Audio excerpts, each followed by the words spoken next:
আন্তর্জাতিক সময়ের সঙ্গে আছি আমি তানজিলা খানমি। আফগানিস্তানের রাজধানী কাবুল দখল করার পর এখন আলোচনায় তালেবানের নেতৃত্ব। কে হবেন দেশটির পরবর্তী নেতা তাই নিয়ে চলছে আলোচনা। দেশটির পরবর্তী নেতা হওয়ার আলোচনায় এগিয়ে মোল্লা বারাদার। চলতি সপ্তাহে কাবুল দখলের পর এখন সরকার গঠনে জোর তৎপরতা শুরু করেছে তালেবান। সরকারে কারা থাকছেন সেই আলোচনাও শুরু হয়েছে। এরই মধ্যে দেশটিতে ফিরতে শুরু করেছেন সংগঠনটির নেতারা। সম্প্রতি সংগঠনটির শীর্ষ নেতারা যেসব পদ ও কর্মকাণ্ডের সঙ্গে যুক্ত আছেন তার একটি চিত্র প্রকাশ করেছে ব্রিটিশ সংবাদ মাধ্যম বিবিসি। তারাই সরকারের বিভিন্ন পদে থাকতে পারে বলে ধারণা করা হচ্ছে। তালেবানের নেতৃত্বে সংগঠনটির অন্যতম প্রতিষ্ঠাতা এবং রাজনৈতিক কার্যালয়ের প্রধান মোল্লা আব্দুল ঘানি বারদাকে নিয়ে সবচেয়ে বেশি আলোচনা হচ্ছে। এরই মধ্যে আফগানিস্তানে ফিরেছেন তিনি। বর্তমানে তালেবানের সুপ্রিম কমান্ডারের দায়িত্বে রয়েছেন হিবাতুল্লাহ আকুনজাদা। তিনিও নতুন সরকারে গুরুত্বপূর্ণ পদে থাকতে পারেন। তালেবানের প্রতিষ্ঠাতা নেতা মোল্লা ওমরের ছেলে মোহাম্মদ ইয়াকুবের নামও শোনা যাচ্ছে। বর্তমানে তিনি দলের সামরিক শাখার প্রধানের দায়িত্বে রয়েছেন। সংগঠনটির অন্যতম শীর্ষ নেতাদের একজন সিরাজউদ্দিন হাক্কানি। তিনি হাক্কানি নেটওয়ার্কের প্রধান। এছাড়াও তালেবানের বিচার ব্যবস্থা তদারক করা মোল্লা আব্দুল হাকিম, মুখপাত্র জাবিহুল্লাহ মুজাহিদও সরকারের গুরুত্বপূর্ণ পদে থাকতে পারেন বলে জানিয়েছে বিভিন্ন গণমাধ্যম। রাহানুল রানা, সময় সংবাদ। আফগানিস্তান বিপর্যয় যুক্তরাষ্ট্রের ইতিহাসে সবচেয়ে বিব্রতকর ঘটনা বলে মন্তব্য করেছেন সাবেক মার্কিন প্রেসিডেন্ট ডোনাল্ড ট্রাম্প। মঙ্গলবার গণমাধ্যমে দেয়া এক সাক্ষাৎকারে তিনি আরও বলেন, দেশটিতে সেনা পাঠানোই ছিল যুক্তরাষ্ট্রের সবচেয়ে বড় ভুল। এদিকে বাইডেনের তীব্র সমালোচনা করে সাবেক মার্কিন ভাইস প্রেসিডেন্ট মাইক পেন্স বলেছেন, বাইডেন প্রশাসন সব শর্ত ভঙ্গ করায় তালেবান সহিংস হয়ে উঠেছে। বিরোধীদের পাশাপাশি নিজ দলেও তীব্র সমালোচনার মুখে পড়েছেন বাইডেন। বিপদেই যেন পড়ে গেলেন মার্কিন প্রেসিডেন্ট জো বাইডেন। আফগানিস্তান ইস্যুতে নিজ দল ও বিরোধীদের একের পর এক সমালোচনায় বিধ্বস্ত তিনি। সবার প্রশ্ন, বাইডেন আশ্বাস দেওয়ার পরও কিভাবে এত দ্রুত কাবুলের নিয়ন্ত্রণ নিল তালেবান। মার্কিন প্রেসিডেন্টের বিরুদ্ধে যে সমালোচনা শুরু হয়েছে তার নেতৃত্ব দিচ্ছেন সাবেক প্রেসিডেন্ট ডোনাল্ড ট্রাম্প। যদিও আফগানিস্তান থেকে সেনা প্রত্যাহারের সিদ্ধান্ত তিনি নিয়েছিলেন। মঙ্গলবার ফক্স নিউজকে দেয়া এক সাক্ষাৎকারে বাইডেনের তীব্র সমালোচনা করেন ট্রাম্প। বলেন, তার কারণেই ইতিহাসে লজ্জাজনক ঘটনার সাক্ষী হলো যুক্তরাষ্ট্র। টানা 20 বছরের যুদ্ধে নিজেদের হাজারো সেনার মৃত্যু ও কোটি কোটি ডলার ক্ষতি হয়েছে উল্লেখ করে তিনি আরও বলেন, আফগানিস্তানে অভিযানের সিদ্ধান্তই সঠিক ছিল না।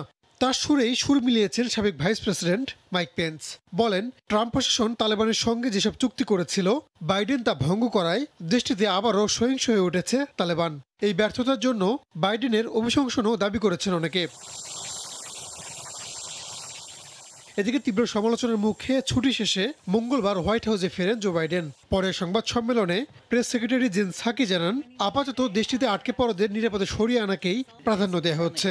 তালেবানের হাতে কোনো মার্কিন নাগরিক বন্দী নেই বলেও উল্লেখ করা হয়। রাহানুল রানা, সময় সংবাদ। তালেবানের হাত থেকে আফগানিস্তানকে রক্ষায় আন্তর্জাতিক সম্প্রদায়কে এগিয়ে আসার আহ্বান জানিয়েছেন জার্মানিতে বসবাসরত আফগানরা।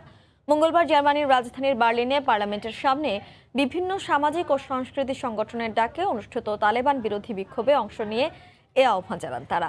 এদিকে আফগানিস্তানে তালেবানের ক্ষমতা গ্রহণের পর দেশটির 20,000 শরণার্থীকে আশ্রয় দেওয়ার ঘোষণা দিয়েছে জার্মানি।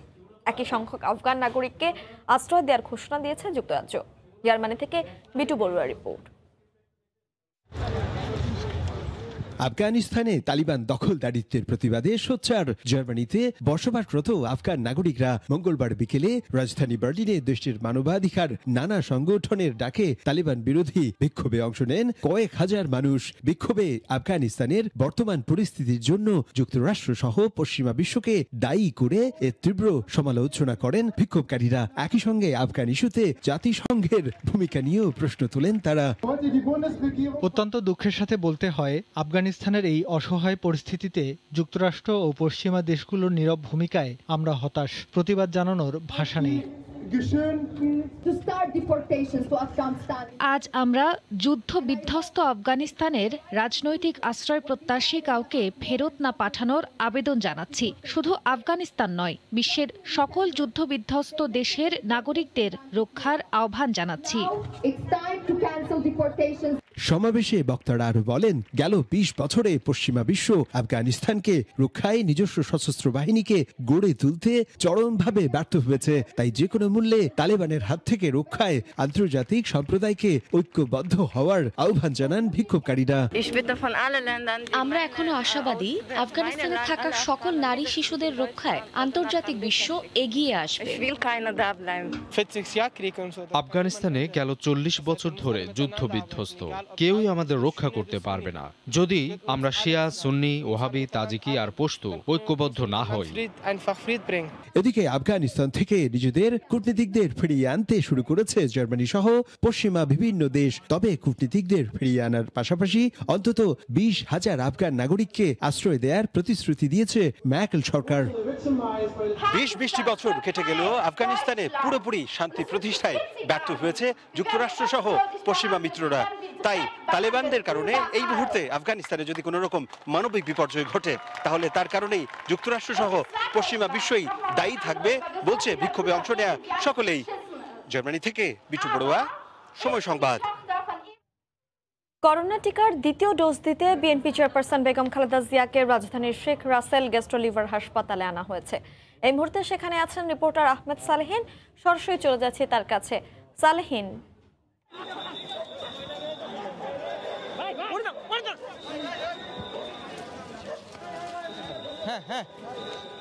যে এই মুহূর্তে বিএনপি চেয়ারপারসন বেগম খালেদা জিয়া মাত্র গ্যাস্ট্রো-লিভার হাসপাতালে আসলেন করোনার দ্বিতীয় ডোজ টিকা নিতে। উনি তার গাড়ি বহর যেটি রয়েছে তাকে দেখা যাচ্ছে নেতাকর্মী তাকে ভিড় করে রেখেছেন এবং যে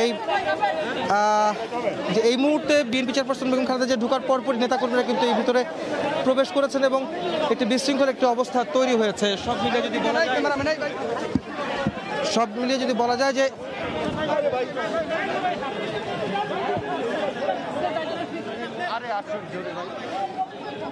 বেগম জিয়া তার দ্বিতীয় টিকা নিতে এসছেন এখন এই মুহূর্তে। এর আগে কিন্তু 19শে জুলাই প্রথম ডোজ নিয়েছিলেন এবং আজকে তার দ্বিতীয় ডোজের টিকা নেওয়ার কথা এবং তিনি সেই টিকা নিতে এসছেন। তো তিনি কিন্তু এর আগে আমরা দেখেছি যে এখন যে বর্তমান পরিস্থিতি, আসলে মানুষের নেতাকর্মীদের ভিড় সেটি খুব বিশৃঙ্খল একটা অবস্থা তৈরি হচ্ছে। বেগম জিয়াকে দেখার জন্য আসলে তার নেতাকর্মীরা এখানে ভিড় করছেন এবং তার চিকিৎসকরা হিমশিম খাচ্ছেন তাকে আসলে টিকা দেওয়ার যে ব্যবস্থা করতে দেওয়ার যে সেটি কিন্তু করতে পারছেন না। তার ব্যক্তিগত চিকিৎসক ডাক্তার জাহিরকে আমরা দেখতে পাচ্ছি, একই সঙ্গে তার যে এই মুহূর্তে বেগম জিয়াকে তার টিকা দেওয়ার জন্য তাকে টিকা দেওয়ার জন্য সেবিকা রয়েছেন, নার্স রয়েছেন, তাকে নিয়ে আসার জন্য ভিতরে ঢুকানোর জন্য চেষ্টা করা হচ্ছে, কিন্তু তিনি কোনোভাবে যেতে পারছেন না, সেদিকে আমরা দেখতে পাচ্ছি। একটু বলে রাখতে চাই যে বেগম জিয়া গত 19শে জুলাই প্রথম ডোজের টিকা নিয়েছিলেন করোনা, সেটা ছিল মডার্নার টিকা এবং আগামীকাল 19শে আগস্ট তার দ্বিতীয় ডোজের টিকা নেওয়ার তারিখ থাকলেও তিনি একদিন আগে এসেছেন। আজকে 18ই আগস্ট আজ তিনি টিকা নিতে এসেছেন এবং এখানে একটি বিশৃঙ্খল পরিস্থিতি তৈরি হয়েছে। আপনারা দেখতে পাচ্ছেন যে বিএনপি নেতাকর্মীরা যে টিকা দেওয়ার যিনি দিবেন টিকা, ব্যক্তিগত চিকিৎসক এবং যিনি সেবিকা নার্স যাবেন তাকে আসলে দরজা পর্যন্ত, গাড়ির দরজা পর্যন্ত যেতে পারছেন না। উনি মূলত এর আগেও গাড়িতে বসে টিকা নিয়েছেন, আজকেও টিকা নিচ্ছেন। আমরা দেখতে পাচ্ছি টিকা নেওয়ার যে করোনার যে ভ্যাকসিন সেটি কিন্তু ইতিমধ্যে তার গাড়ির কাছে পৌঁছেছে এবং সেবিকা যিনি রয়েছেন তিনি কিন্তু সেখানে গিয়েছেন।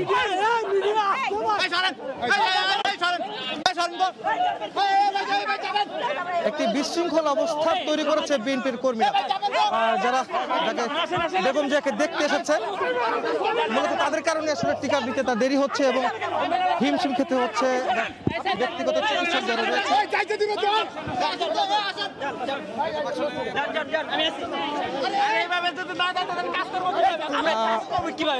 এখানে বিএনপির নেতা যারা রয়েছেন, শীর্ষ নেতারা, তারা কিন্তু চেষ্টা করছেন এই পরিস্থিতি সামাল দিয়ে বেগম জিয়াকে দ্বিতীয় ডোজের টিকাটা নেওয়ার জন্য, কিন্তু কোনোভাবেই সেটি সম্ভব হচ্ছে না।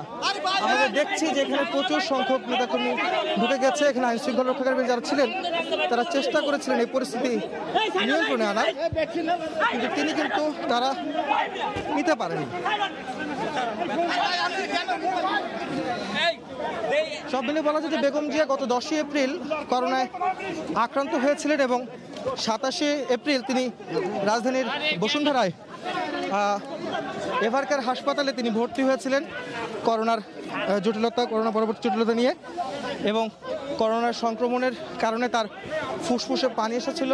সেসব বিষয়ে তাকে দ্রুত ভর্তি করতে হয় হাসপাতালে, এবং সেখানে তিনি করোনারি কেয়ার ইউনিট সিসিউতে ছিলেন সেই হাসপাতালে, এবং সেই হাসপাতালে চিকিৎসাধীন থাকা অবস্থায় তিনি করোনার নেগেটিভ হন এবং করোনার মুক্ত হন তিনি, এবং পরবর্তীতে 53 দিন তিনি হাসপাতালে ছিলেন। হাসপাতাল থেকে তিনি গত 19 জুন তার গুলশানের বাসভবন ফিরোজায় ফেরেন। 53 দিন তিনি হাসপাতালে চিকিৎসা নিয়েছিলেন। তার পরবর্তী আমরা দেখেছি যে 19 জুলাই বেগম জিয়া প্রথম ডোজের টিকা নিয়েছিলেন করোনার মডার্নের। এখন নার্স টিকা দিচ্ছেন।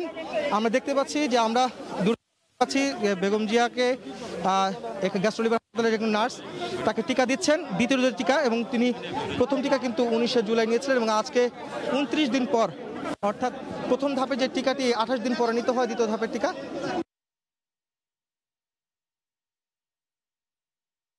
দেওয়া হচ্ছে, দ্বিতীয় ডোজের টিকা। এবং আমরা দেখতে পাচ্ছি তার ব্যক্তিগত চিকিৎসক তার পাশে রয়েছেন তার যিনি নার্স, এই গ্যাস্ট্রো লিভার হাসপাতালের যে প্রশিক্ষিত যিনি নার্স রয়েছেন তিনি কিন্তু এখানে তাকে টিকা দিচ্ছেন, সেটিকে আমরা দেখতে পাচ্ছি।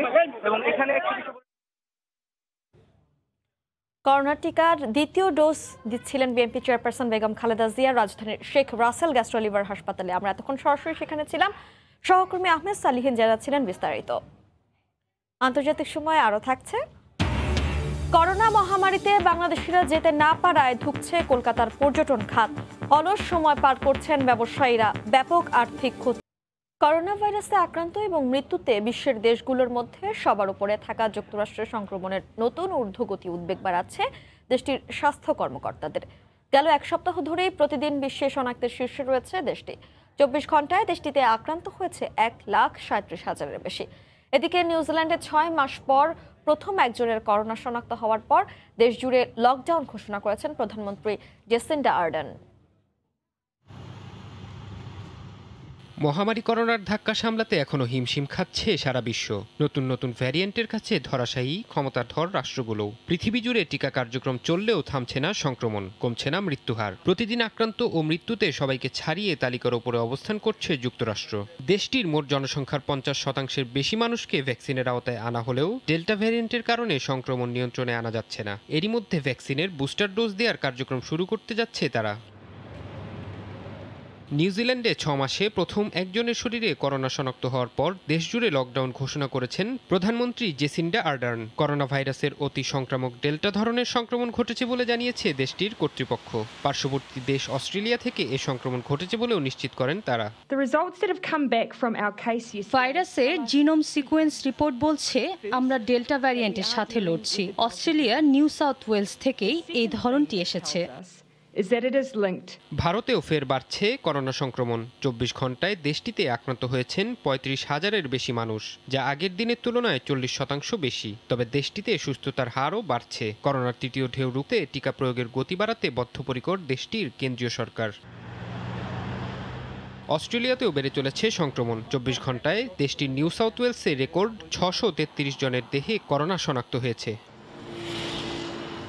ডেল্টা ভ্যারিয়েন্টের চোখ রাঙানি থেকে মুক্তি পেতে বিশ্বের বিভিন্ন দেশ টিকা কার্যক্রমের গতি বাড়িয়েছে। এরই মধ্যে অনেক দেশ প্রাপ্তবয়স্কদের টিকার আওতায় এনেছে, আবার অনেকে পরিকল্পনা করছে টিকার বুস্টার ডোজ প্রয়োগের। ফরহাদ চৌধুরী, সময় সংবাদ। করোনা মহামারীর কারণে ভারতে দীর্ঘদিন ধরে বন্ধ রয়েছে পর্যটন ভিসা। লকডাউনের কারণে দেশটিতে ঢুকতে পারছেন না বাংলাদেশের পর্যটকরা, যার প্রভাব পড়েছে পশ্চিমবঙ্গের রাজধানী কলকাতার নিউ মার্কেট এলাকার আবাসিক হোটেলগুলোতে। পর্যটক না থাকায় অলস সময় পার করছেন হোটেল মালিক ও কর্মচারীরা। কলকাতা থেকে সুব্রত আচার্যের রিপোর্ট, ক্যামেরা ছিলেন বিশ্বজিৎ দাস। কলকাতার মধ্যবর্তী এই এলাকাগুলোর অনেকটা জুড়েই রয়েছে বাংলাদেশি পর্যটকদের থাকার জন্য আবাসিক হোটেল, রয়েছে রেস্তোরাঁ, রেস্তোরাঁ ও বিপণী বিতান। গড়ে উঠেছে বহু মুদ্রা বিনিময় কেন্দ্র এবং ছোটখাটো ব্যবসা প্রতিষ্ঠান। প্রায় 1.5 বছর ধরে বাংলাদেশি পর্যটক শূন্য থাকায় যার প্রভাব পড়েছে সব ক্ষেত্রেই। বাংলাদেশি নেই, বর্ডার বন্ধ আছে, ইন্টারন্যাশনাল ফ্লাইট বন্ধ সব আছে। আমাদের তো ডোমেস্টিক কাস্টমার তো নেই, আমাদের তো সব বাইরে থেকে যারা আসে বাংলাদেশি ফরেনার। কলকাতা ঢাকা কলকাতা রুটে প্রায় 30টি বিলাসবহুল গাড়ি চলাচল করত স্বাভাবিক সময়ে। এখন সবই বন্ধ। এরই মধ্যে নষ্ট হয়েছে বেশ কয়েকটি কোটি টাকা দামের গাড়ি। শুধুমাত্র বাংলাদেশি পর্যটকরা না আসায় বেকার রয়েছেন পরিবহন শিল্পের সাথে জড়িত কয়েক হাজার মানুষ। পরিবহন ব্যবসা বলুন, মানি এক্সচেঞ্জ, হোটেল, রেস্টুরেন্ট সব বাংলাদেশি নির্ভর এইখানে ব্যবসা। এখন বাংলাদেশিদের যদি ভিসাটা ইমিডিয়েট চালু করে তবে আপনার সব বাঁচবে, না হলে সব আপনার এখানে আপনার সব পথে বসে গেছে। আমরা স্বাভাবিক সময়ে ভারত বাংলাদেশের মধ্যে প্রতিদিন গড়ে 8 থেকে 10 হাজার পর্যটক যাতায়াত করতেন। তবে এদের মধ্যে বেশিরভাগই বাংলাদেশ থেকে আসতেন ভারতে। করোনা পরিস্থিতি উন্নতি না হলে চলমান এই সংকট আরও তীব্র হবে বলে মনে করছেন সংশ্লিষ্টরা। সুব্রত আচার্য, সময় সংবাদ, পশ্চিমবঙ্গ, ভারত। যুক্তরাষ্ট্রের লাস ভেগাসের মতো করে কক্সবাজারের একটি অঞ্চল গড়ে তোলার কাজ দ্রুতই শুরু হবে বলে জানিয়েছেন বাণিজ্যমন্ত্রী টিপু মুনশি। সময় সংবাদকে একান্ত সাক্ষাৎকারে তিনি কথা বলেন। তিনি বলেন, আন্তর্জাতিক পর্যটন কেন্দ্র গড়ে তোলার পরিকল্পনা আগে থেকেই ছিল, সেটি এখন বাস্তবায়ন শুরু হবে, যার মাধ্যমে বিদেশি পর্যটকরা বাংলাদেশে সর্বোন্নত সেবা পাবেন। নেভাদা অঙ্গরাজ্যে ঘুরে এসে লস্কর আল মামুনের রিপোর্ট। যুক্তরাষ্ট্রের নেভাদা অঙ্গরাজ্যের লাস ভেগাস। কি নেই এখানে? সুউচ্চ সব ভবন, বিশ্বমানের অতিথি আপ্যায়নের ব্যবস্থা। বিশ্বে ভোগ বিলাসের শ্রেষ্ঠ কেন্দ্র বলা হয় একে। এই শহর 200 বছর আগেও ছিল ধুধু মরুভূমি, অথচ আজ পৃথিবীর আনন্দ উদযাপনের রাজধানী বলা হয় একে। এই মানে বাংলাদেশেও এমন একটি পর্যটন কেন্দ্র গড়ে তোলার পরিকল্পনা রয়েছে সরকারের। সেজন্য আন্তর্জাতিক বিমানবন্দর তৈরি করা হয়েছে ইতিমধ্যে। আন্তর্জাতিক পর্যটন কেন্দ্র গড়ে তোলার কাজ শুরু করার কথা ভাবছে সরকার, যার মাধ্যমে বিদেশি বিনিয়োগকারী ও পর্যটকরা বাংলাদেশে সর্বোন্নত সেবা পাবেন। বাণিজ্যমন্ত্রী টিপু মুনশি সময় সংবাদকে এমনটাই জানান। কক্সবাজার ইন্টারন্যাশনাল এয়ারপোর্টের কথা চিন্তা করা হয়েছে। ওখানে একটা ইন্টারন্যাশনাল অনেক কিছু করার চিন্তা আছে। আমরা যদি সেটা আগাতে পারি তাহলে সেটা করাও সম্ভব। এই উদ্যোগের বাস্তবায়নে মন্ত্রী প্রবাসী বাংলাদেশিদেরও বিনিয়োগের আহ্বান করেন। বলেন, দেশের উন্নয়নে তারা এগিয়ে এলে সেদিন বেশি দূরে নয় যেদিন বাংলাদেশেও পর্যটকরা এসে সব রকম সুযোগ সুবিধা পাবেন এবং দেশের অর্থনীতি হবে আরও শক্তিশালী। লস্কর আল মামুন, সময় সংবাদ, যুক্তরাষ্ট্র। এই ছিল আন্তর্জাতিক সময়। সঙ্গে থাকুন সময়।